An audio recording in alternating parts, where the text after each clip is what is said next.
Bonjour à tous et bienvenue sur votre émission chrétienne Vivo pour Christ. Mon nom est Alicia Mikout et aujourd'hui je ne suis pas toute seule, je suis avec Steve. Je vais lui laisser se présenter. Et aujourd'hui on va parler de True Christianity, le véritable christianisme. Et puis il va avoir l'opportunité de partager avec vous un peu sa marche, ce qu'il entend par le vrai christianisme. Et je crois que le Seigneur va nous faire énormément de bien. À tout de suite.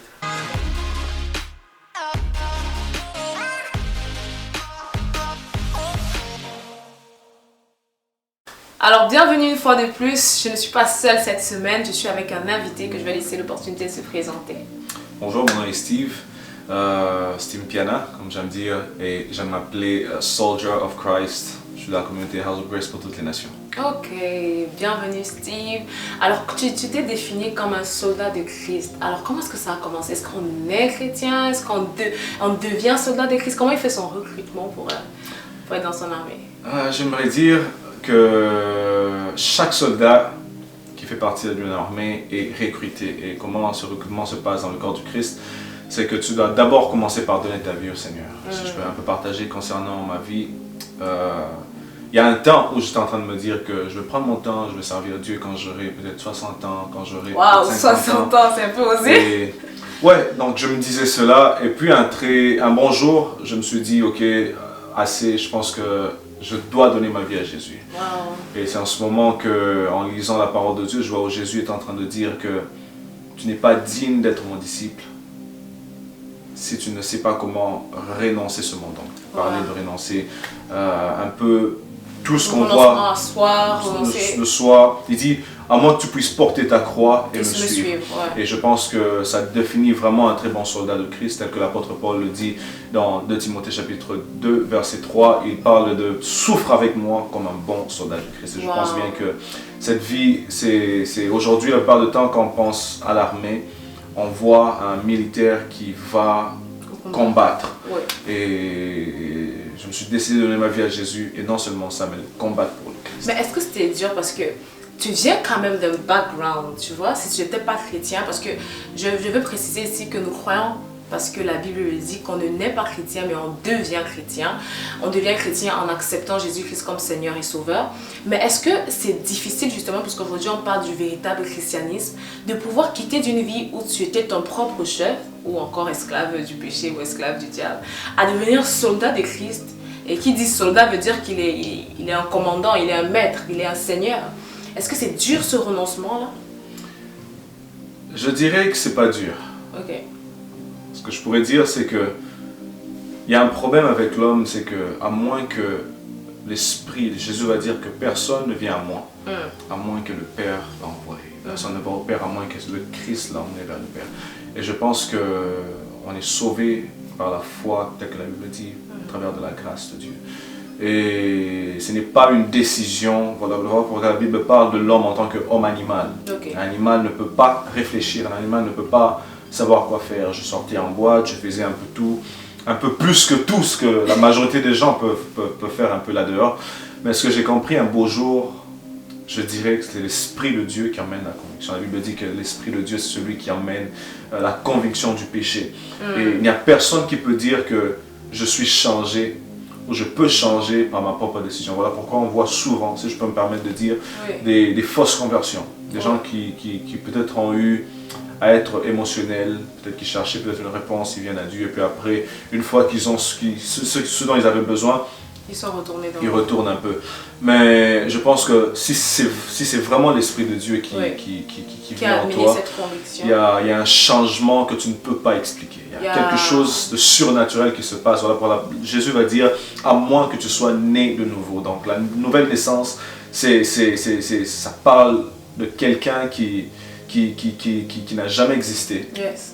Qui devient quelqu'un dont le Seigneur a fait d'une nouvelle créature. Oui, parce que je trouve ça vraiment très intéressant ce que tu viens de dire, parce que c'est ça en fait, on était morts spirituellement. Spirituellement, on était morts, et là, on donne notre vie à Christ. Et tu sais, c'est quand même fun parce que avant, lorsque parce que nous sommes tous nés dans une famille où on nous a dit, voilà, Dieu existe et tout, Mais je ne connaissais pas ce mot nouvelle naissance. Et quand j'entendais les gens parler de ça, je me disais ce sont les choses des églises de réveil.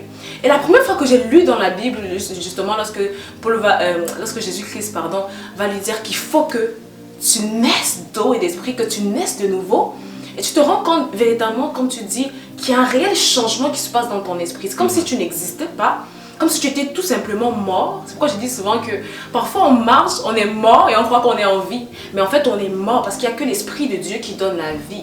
Et c'est vraiment très intéressant ce que tu viens de dire. Et c'est pourquoi j'encourage, tu as parlé des fausses conversions, des gens qui ont voulu quelque chose, ils se sont approchés de Dieu pour ça, mais ils n'ont pas eu la conviction du péché. Et je crois que c'est aussi pour ça qu'on parle de true, de réel christianisme, du véritable christianisme, parce que c'est vraiment quelque chose que le Saint-Esprit vient faire au-dedans de nous.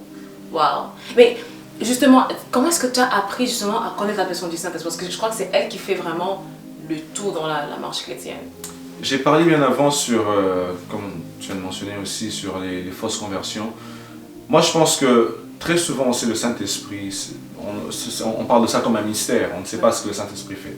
Quelqu'un comme moi, j'ai commencé à aller à l'église. J'ai grandi dans l'église, si je peux dire. J'allais à l'église, mais ça ne voulait rien dire pour moi parce que la famille allait à l'église, parce que les amis allaient à l'église, on passait du temps à l'école du dimanche. Mais il y avait encore rien qui pouvait me convaincre. Je connaissais certains principes de l'église, mais il n'y avait rien que je pouvais capturer ou qui pouvait me convaincre que ça c'est de Dieu, tu dois changer. Oui. Et je pense que c'est bien que la plupart des gens viennent à l'église parce que c'est la même manière que c'est passé avec moi. Je commençais à aller à l'église. Puis un bon moment, il y a eu ce désir de vouloir connaître les Écritures. Ouais. Et je pense que chaque personne, Dieu peut rencontrer quelqu'un différemment. Il y a certains qui viennent à l'église pendant ça fait un bout de temps et ils se posent des questions. Il y a des gens tels que Paul dans la Bible, Dieu qui le rencontre une fois, il change radicalement. Mais il y a ceux-là aussi qui ça prend du temps. Et moi je pense que comment on peut venir à connaître le Saint-Esprit, c'est que tout homme doit désirer la présence de Dieu. Yes, come on. Peu importe si tu es musulman, tu es chrétien, tu as grandi dans une famille chrétienne, c'est un peu ça le piège quand on est là-dedans. Moi je pensais que j'étais toujours chrétien parce que j'ai grandi dans une famille chrétienne où j'ai des frères, des sœurs, mon père on porte tous des bagages chrétiens, mais on ne sait pas qu'est-ce qu'il y a dans ce bagage. Donc je pense que pour quelqu'un, personnellement, tu dois vraiment te dire, est-ce que je te connais? Yes. Et je trouve ça vraiment intéressant ce que tu dis parce que la première fois que j'ai lu ce verset qui dit que la vie éternelle, c'est qu'ils te connaissent, toi le seul vrai Dieu, je me rends compte que véritablement, c'est là où commence la vie chrétienne. C'est de connaître Dieu, d'avoir une intimité avec Dieu. Et ça me rappelle justement ce verset qui dit que si tu cherches l'éternel de tout ton cœur, il se laissera trouver par toi. Vraiment, quand tu parles de désir, moi, je me rappelle quand j'ai donné ma vie à Christ, j'avais ce désir. I was feeling like I missed something. There's something missing in my spirit, in my soul. I was feeling empty. Et comme je le dis dans mon témoignage, que ce soit sur ma chaîne ou que ce soit sur ma page, j'avais pas quelque chose qui me manquait. C'est-à-dire, c'est pas que mes parents ils me donnaient pas de quoi manger, c'est pas que j'avais un copain qui m'avait barré, mais I was feeling like this emptiness in my heart. Like, comme on dit souvent que seul Dieu peut venir combler. And I feel like si nous tous on est dans ce désir, comme la Bible dit, si les méchants donnent les bonnes choses à leurs enfants, comment Dieu va refuser le Saint-Esprit à celui qui le demande, à celui qui le désire, à celui qui soupire vraiment après sa présence? Je trouve vraiment ça intéressant de pouvoir dire, si tu soupires, j'ai envie de prendre un instant pour dire à quelqu'un ici, ce n'est pas quelque chose qui est seulement à nous, ok? C'est pas quelque chose qui est pour certaines personnes. Si tu désires la présence du Saint-Esprit, si tu cries après le Saint-Esprit, si tu soupires après le Saint-Esprit, il va se révéler à toi. Ouais. Et j'aimerais dire ceci. Je pense bien que le but pour lequel Jésus est venu sur terre, c'est pour que l'homme puisse connaître son Père, son Créateur. Et je pense que Dieu, tel qu'on regarde dans le livre de Genèse, il dit « Créons l'homme à notre image ». À notre ressemblance. Et quand on parle de ça, la Bible veut tout simplement dire que l'image de Dieu, c'est qu'on est humain, on ne se ressemble pas tous physiquement comme ça. Oui. Mais l'image de Dieu, c'est l'image de l'humain. On ressemble à comment Dieu est. Et sa ressemblance, ça parle de ses attributs, ça parle de sa manière d'être, son caractère. Et dans tout ça, c'est que Dieu voulait que l'homme puisse être comme Dieu. Jésus qui va être lapidé par des pharisiens, et il dit pour quelle raison vous me lapidez? Est-ce que c'est à cause peut-être d'un miracle que j'ai fait, que vous n'étiez pas d'accord? Et il le dit, it's not because of the miracles that you did, but it's simply because you are comparing yourself as one with God. Yes, come on. Now, the problem que je suis en train de voir là-dedans, et Jésus va leur dire, is it not written that you are God? Yes. Et c'est de là qu'il les a eus dans un piège. Ça me fait comprendre que Dieu veut, même la raison pour laquelle le Christ est venu. Donc, la plupart du temps, quand on regarde le christianisme, on pense que quand le Christ est venu, c'était pour qu'on soit sauvé. C'est vrai, c'est la première raison. Oui. Mais une des raisons très importantes qu'on doit comprendre, c'est when the Christ came on earth, was to bring us back to our original state. Yeah, oh, come on. I don't know. Je sais pas si vous avez capté juste ce que Steve vient de dire, because it's so profound, c'est deep. Yes, come on. Now, the Bible talks about the first Adam and the second Adam. The first Adam was a man that we needed to be like, except he failed to be the way God created him to be. Yeah. But now, in the perfection of God, ce que Dieu a fait, c'est qu'il a envoyé, il a mis un deuxième Adam qui devait, que le premier Adam normally needed to look like the first Adam. The perfect man that never sinned. That walked on earth without. Et la Bible dit que Jésus-Christ a été tenté de toute forme de tentation. Donc, aujourd'hui, mon frère, ma soeur, peut-être pour toi c'est le mensonge. Le Christ pouvait mentir. Il a été tenté. Peut-être que ça pouvait être l'orgueil.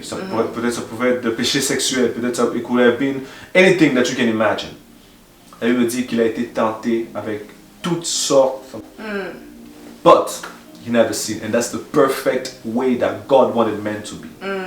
Et aujourd'hui, si vraiment on veut être des chrétiens authentiques, on doit comprendre c'est quoi la raison pour laquelle le Christ est venu sur terre. Ce n'était pas juste pour gagner des âmes for the redemption of the world, mais c'était pour faire retourner l'homme à son état originel. Et c'est de là, aujourd'hui, pour ceux qui ont accepté le Christ, pour ceux qui vont accepter le Christ, et pour ceux qui doivent accepter le Christ, je le dirais, you will live from the state of a dead man to the state of a living man. Beaucoup de gens pensent que la vie, peut-être, c'est la fête. Comme on dit, tu aimes bien faire la vie. C'est ça le terme qu'on utilise, tu aimes faire la vie. Mais moi, je dirais que tu aimes faire la mort. Parce que la Bible dit que le salaire du péché, c'est la mort. Mais le don gratuit de Dieu, c'est la vie éternelle. Et cette vie-là, it's nowhere but in Christ Jesus. And that is real Christianity. Christianity, it's not a title. Ce n'est pas le titre. Ou soit on devient religieux. Je suis en train de parler avec quelqu'un une fois, je lui ai dit, you can believe in Mohammed. You can believe in Islam, Buddhism, tout ce que tu veux croire. Il faut savoir une chose, que tu peux même être chrétien. You are religious. Man does not need religion, but man needs salvation. Et c'est ça en fait la signification même du Christ. Jésus. Jésus veut tout simplement dire Yeshua ou Yehoshua, according to how people can call him. It simply means Savior. Savior of what? Savior of the world. C'est quelqu'un qui est venu, c'est Dieu lui-même qui est venu pour racheter son peuple and to bring them back. J'étais en train de parler avec quelqu'un, il m'a posé la question, mais how do you think that God sees this world? I told him, I've come to a point where I realize that the way we see the world, ce n'est pas de la manière dont Dieu voit le monde. J'aimerais dire à quelqu'un que Dieu t'aime, and God cares for you. But you have to understand that God, when it comes to this earth, He cares about people transformation, not the way the world is lasting. Pas de la manière dont le monde est en train de peut-être de périr. God has passed that stage where He cares about this world. S'il devait vraiment snap the world, would have done a long time ago. Mais il veut qu'un peuple qu'il a créé. Et tu sais, c'est une réflexion que je fais souvent. Je me dis, c'est pas facile que tu puisses bâtir quelque chose and you just destroy it once like this. Yeah. That's according to me, not according to the Bible. La Bible dit que that's according to me, again, pour juste clarifier cela, pour que ça ne soit pas comme une doctrine. That's the reason why Jesus said that concerning the time and the hour, nobody knows. Pourquoi? Parce que dans ma conception, je me dis, it's not easy to just destroy things just like that, as if you never care. Ça a failli se passer une fois avec Moïse, quand Dieu voulait détruire le peuple d'Israël. Moses prayed to him and he said, what would people say concerning you? Peut-être en ce moment que nous sommes en train de vivre, c'est juste pour dire à quelqu'un que si tu as la chance de voir cette vidéo, si tu as la chance ou la grâce de respirer aujourd'hui, j'aimerais te dire que ce n'est que le don gratuit de Dieu. Yes. And use it carefully, use it wisely. La Bible dit, the Bible says in the book of Proverbs chapter 11, it says, young man, you can leave all you want to do whatever you want to do, but remember that the Lord your God will bring you into judgment. Amen, amen, amen. Je prie vraiment, I really pray that this video bless you et que cette vidéo aussi te permette de te poser la question, am I a real Christian? Est-ce que je suis dans la religion ou est-ce que je suis dans une relation? Et comme mon frère Steve a dit, Dieu veut nous rétablir, pas seulement nous sauver, mais nous rétablir dans un statut originel. La Bible dit encore quelque chose, c'est David qui le dit justement, que nous sommes des dieux, mais on meurt comme des hommes. Ça veut dire quoi? C'est quoi? Dieu vraiment, il a une pensée pour l'humain, mais c'est dommage en fait que nous puissions finir sous l'esclavage du péché, sous l'esclavage de la domination de Satan, alors que Dieu avait un grand plan. Et il a toujours un grand plan pour nous. Et je crois qu'il a un grand plan pour toi qui me regarde. Donc si c'est que tu as regardé cette vidéo, ne perds pas le temps. Si tu veux donner ta vie à Christ aujourd'hui et pas demain. Et je crois que le Seigneur t'attend dans cette position et il veut t'utiliser aussi comme un témoignage vivant. Et Steve et moi, on a donné notre vie à Christ. Et aujourd'hui, il nous utilise pour te bénir. Et je crois que demain, il va aussi t'utiliser pour bénir quelqu'un. Alors, c'était un peu ça. Steve, est-ce que tu peux donner un dernier mot de la fin? Est-ce que tu as quelque chose à ajouter? Qu'est-ce que je peux dire? J'aimerais dire à quelqu'un que God loves you, God cares for you. Yes.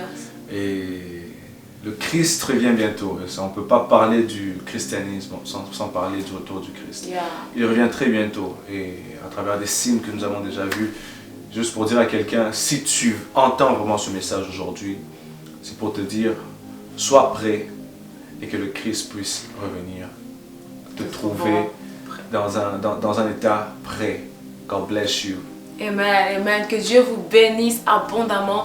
Le Christ revient bientôt. Aujourd'hui, c'est un jour spécial pour toi. Ne le manque pas. Et on se retrouve la semaine prochaine si Dieu tarde.